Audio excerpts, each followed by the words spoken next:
और यहाँ पे मैंने S3 को कर दिया बंद। ये सिंपल टेक्स्ट है। बाय डिफॉल्ट बैकग्राउंड कलर क्या होता है? व्हाइट होता है। और बाय डिफॉल्ट टेक्स्ट कलर क्या होता है? ब्लैक। ठीक है, बाय डिफॉल्ट ऐसा होता है। ओके, अब ना मैं चाहता हूँ कि यहाँ पे एक छोटा सा बटन हो, उस बटन पे क्लिक करे यूजर तो बैकग्राउंड कलर हो जाए ब्लैक और जो टेक्स्ट कलर है वो क्या होता है? व्हाइट। मैं ऐसे चाहता हूँ। तो इसके लिए पहले तो मैं सबसे पहले मैं CSS की कोडिंग करूंगा। HTML की कोडिंग इतनी करनी थी मैं तो बॉडी लिखा और यहाँ पे जाके बैकग्राउंड कलर मैंने दे दिया जो कि बाय डिफॉल्ट होता है, वही मैंने दे दिया। बैकग्राउंड कलर ये व्हाइट है, पता है आपको, है ना? ये व्हाइट कलर नहीं पता था। देन मैंने यहाँ पे क्या दे दिया? कलर, टेक्स्ट कलर, जो कि बाय डिफॉल्ट टेक्स्ट कलर क्या होता है? ब्लैक होता है। तो बाय डिफॉल्ट वाले कलर दे रहा हूँ 000, है ना? देन यहाँ पे अभी मैं सेव करूंगा और इसको रिफ्रेश करूंगा ना, कुछ चेंज नहीं होगा, कुछ भी चेंज नहीं है, बिकॉज बाय डिफॉल्ट वाले दिए मैंने। ठीक है, अब आप इस H1 को कोई क्लास या आईडी दी है ना, मैंने इस H3 को कोई क्लास या आईडी दी है। ठीक है, तो यहाँ पर मैं बना लूंगा डार्क थीम। डार्क थीम के नाम से क्लास बना लूंगा और यहाँ पे मैं बैकग्राउंड की इसको कॉपी कर लूंगा, कॉपी पेस्ट, और यहाँ पे बैकग्राउंड कलर चेंज कर दूंगा मैं ब्लैक, और यहाँ पे फॉन्ट कलर चेंज कर दूंगा मैं व्हाइट। ठीक है, उल्टा कर दिया। बाय डिफॉल्ट तो ये होता है, उल्टा कर दिया मैंने, बैकग्राउंड कलर कर दिया ब्लैक और फॉन्ट कलर कर दिया मैंने व्हाइट। ओके, और ये क्लास मैंने अभी किसी को भी नहीं दी है, बिकॉज ये क्लास मैंने जावास्क्रिप्ट के लिए बनाई है, तो CSS कोडिंग में सीखनी थी। ठीक है, CSS कोडिंग में सीखनी है। अब चलते हैं जावास्क्रिप्ट की कोडिंग पर। तो सबसे पहले क्या करेंगे? सबसे पहले ना एक फंक्शन बनाएंगे। तो यहाँ पे लिखेंगे फंक्शन, फंक्शन का एक नाम देंगे। नाम मैं यहाँ पे दे देता हूँ डार्क थीम, मैं थीम दे देता हूँ। फंक्शन का नाम दे दिया मैंने थीम, आप कुछ भी दे सकते हैं। पैरेंथेसिस लगाया, कर्ली ब्रैकेट ओपन करा, अब और यहाँ पे नीचे है कर्ली ब्रैकेट को बंद भी कर देगा।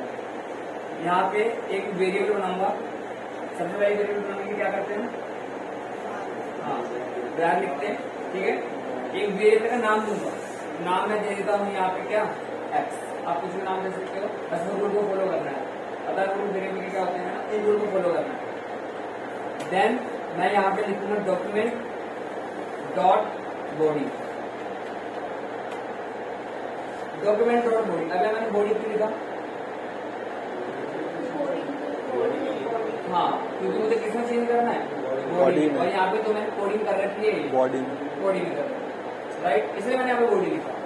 अगर मुझे पर्टिकुलर पैराग्राफ में या पर्टिकुलर H1 में H2 में करना होता तो मैं लिखता gate element by ID, but मुझे पूरी बॉडी में चेंज करना है, तो थीम कलर चेंज होगा, पूरी बॉडी का होगा, ना कि पर्टिकुलर टेक्स्ट का होगा। दैट्स व्हाई हमने बॉडी लिखा गया है, राइट? ओके, नाउ इसके बाद क्या करेंगे? यहाँ पे x को दोबारा लिख लूंगा, इसी x को।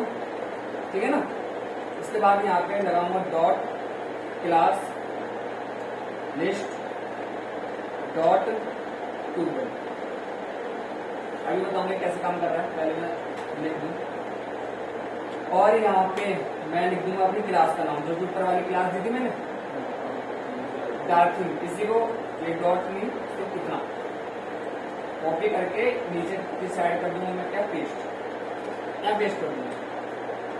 ठीक है, अभी आपको पता है कोई भी फंक्शन तब तक एग्जीक्यूट नहीं होता जब तक आप उसको कॉल नहीं करते। तो अभी मैंने फंक्शन को कहीं कॉल कराएगा, कॉल नहीं कराया। फंक्शन को कॉल करेंगे एक बटन के थ्रू, एक बटन बनाएंगे, उस बटन को यूजर क्लिक करेगा ना तो फंक्शन कॉल हो जाएगा। तो यहाँ पे नीचे बटन बना लेते हैं, यहाँ बटन बनाते हैं। नीचे बटन बनाने के लिए यहाँ लिखूंगा बटन, और यहाँ पे स्पेलिंग गलत है, बंद। देन एक बटन का दूंगा एक नाम, यहाँ पे बटन का नाम दे दिया चेंज थीम, चेंज थीम, यहाँ पे एक बटन का नाम दे दिया। ठीक है,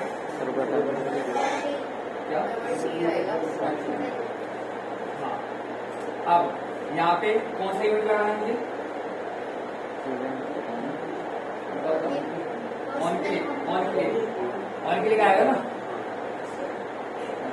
राइट क्लिक लगाया और ऑन क्लिक करने पर कौन सा इवेंट कॉल, कौन सा फंक्शन कॉल करना है मेरे को?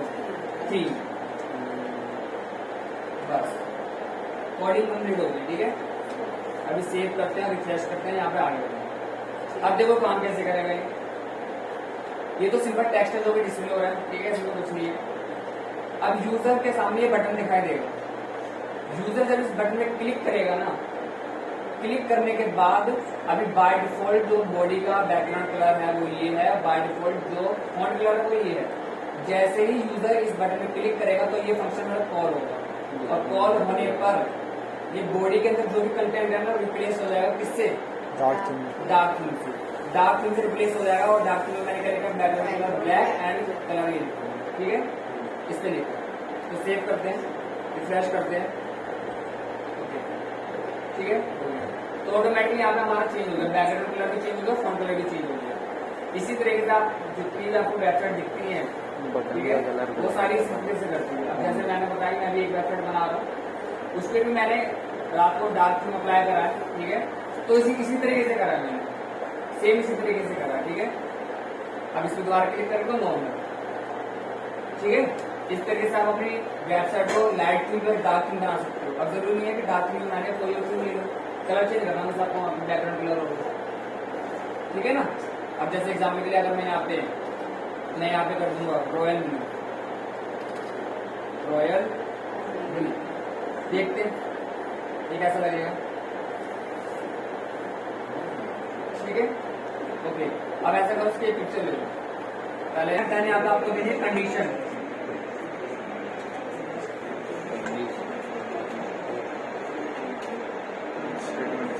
केस देना है यहाँ पे। ठीक है, केस देना, केस देने के बाद आप क्या करोगे यहाँ पर, देन यहाँ पे क्या करोगे, यहाँ पे अपना दे दोगे स्टेटमेंट। ऐसा आपको करना था? Yes sir. मुझसे करवा रहे हो? कोई नहीं सर, छोटे बच्चे हैं हम।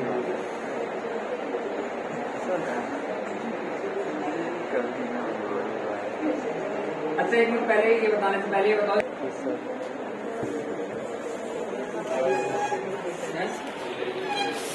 लॉजिकल ऑपरेटर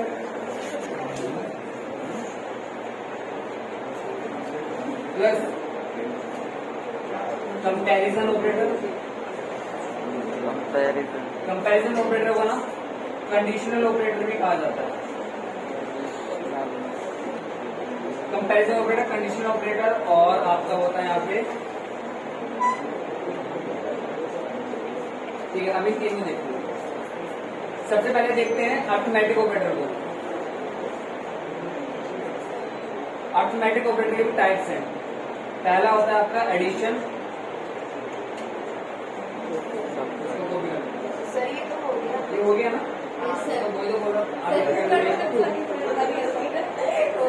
हो गया नहीं? अर्थमेटिक पूरा हो गया, कंपैरिजन भी हो गया, greater than, less than, equal, not equal, हो गया ना? लॉजिकल ऑपरेटर एंड और वाला, ठीक है। फिर अगर ये हो गया और ये भी हो गया तो उसको स्किप करते हैं, लॉजिकल ऑपरेटर आ जाता है। अभी मत बोल रहे हो, logical operator and logical operator, मुझे लग रहा है ये भी हो चुका है तुम्हारा लगवा रहा है। एंड वाला तो मैंने बता दिया था, और वाला अभी आपने मुझे बताया और बाकी सब तो हो गया ना, ठीक है। तो बस आपके ना कुछ कुछ टॉपिक रहते हैं, देन फिनिश कंप्लीट।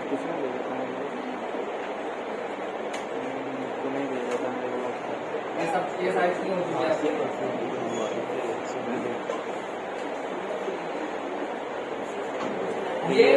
ये ऑलरेडी आपने पढ़ा हुआ है, पता है? और एक कब पढ़ा था, जब आपने एक्सेल पढ़ा हुआ, एक्सेल पढ़ा सबने, है ना? एक्सेल में भी पढ़ा होगा आपने एंड फंक्शन और फंक्शन। क्या होता है एंड फंक्शन और फंक्शन? आपने एक्सेल पढ़ा है तो बताओ। याद है? हाँ तब जा करके वो हाँ, क्या होगा? यस,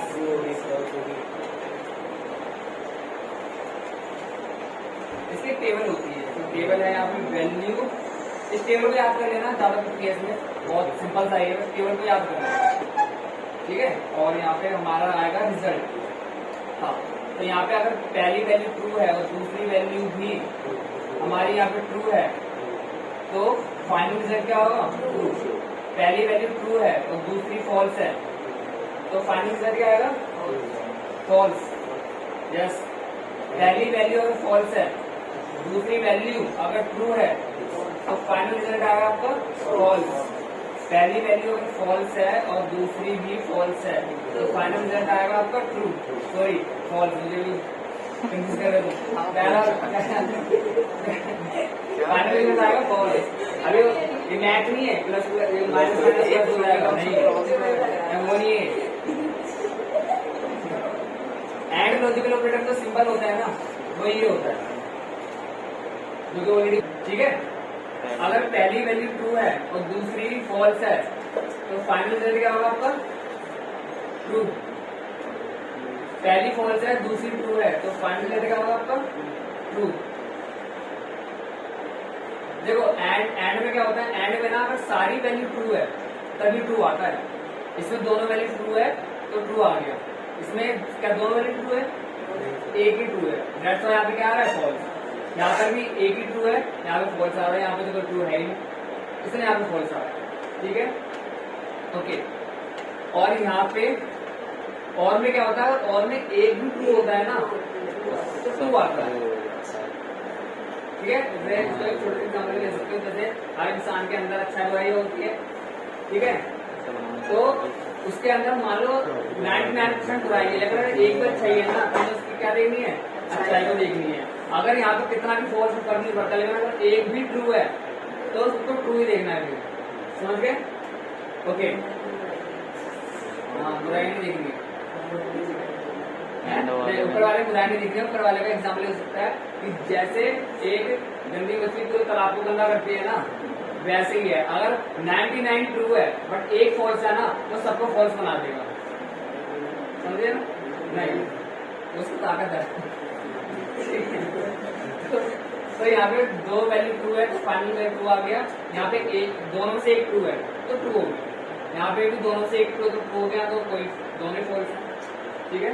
तो यहाँ ये होता है आपका एंड ऑपरेटर, ये एंड लॉजिकल ऑपरेटर और लॉजिकल ऑपरेटर। इसका एक छोटा सा एग्जाम्पल भी देता हूँ ताकि आपको अच्छे से क्लियर हो जाए, ठीक है। ओके, तो यहाँ पे एक वेरिएबल बनाते हैं वेर x5 और यहाँ पे बनाएंगे वेर y इक्वल टू, यहाँ पे करूंगा वेर z इक्वल 4, ठीक है। मैं 3 वेरिएबल बना लिया, 3 वेरिएबल के अंदर मैंने वैल्यू यहाँ पे डाल दी। यहाँ पे मैं एक वेरिएबल बनाऊंगा रिजल्ट नाम का, इक्वल लगाया। यहाँ पे मैं कर रहा हूँ x is greater than y, यहाँ मैंने लगा दिया एंड यहाँ लगा दिया y is greater than z। अब बता सकते हो रिजल्ट क्या आएगा?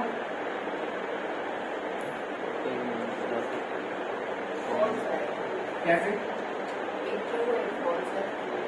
एक मिनट, यहाँ पे मैं रिजल्ट लिख देता हूँ। क्या रिजल्ट देखो, इस 5 को स्टोर करवा लिया x के अंदर, इस 2 को स्टोर करवा लिया y के अंदर, इस 4 को स्टोर करवा लिया z के अंदर, है ना? इतना तो सिंपल है। अब यहाँ पे क्या होगा? कंपेयर करेंगे दो वैल्यू। पहले देखा गया क्या x y से बड़ा है, x y से बड़ा है ना, तो ट्रू हो गया। क्या y z से बड़ा है? नहीं, y z से बड़ा नहीं है, तो फॉल्स हो गया। ये ट्रू है, ये फॉल्स है। और जब हमें पता है अगर पहला ट्रू है दूसरा फॉल्स है, तो क्या होता है? फॉल्स आता है। तो यहाँ पे आंसर क्या आएगा? फॉल्स आएगा। यहाँ पे आंसर फॉल्स आएगा, ठीक है। लेकिन अगर मैं यहाँ पे इसको मैं कर दूंगा, जब फॉर एग्जाम्पल मैंने यहाँ पे ग्रेटर देन की जगह लेस देन कर दिया, अब बताओ क्या आंसर आएगा? अब ट्रू आएगा, क्योंकि x y से बड़ा है और y z से छोटा है, दोनों ट्रू हो गए। तो यहाँ पे आंसर भी हमारा क्या आएगा? ट्रू आएगा, ठीक है। अब ये आपका हो गया एंड ऑपरेटर। अब और देखते हैं, और के लिए 2 पाइप के निशान लगाने, एंटर के ऊपर होता है, ठीक है। अभी का आंसर आएगा,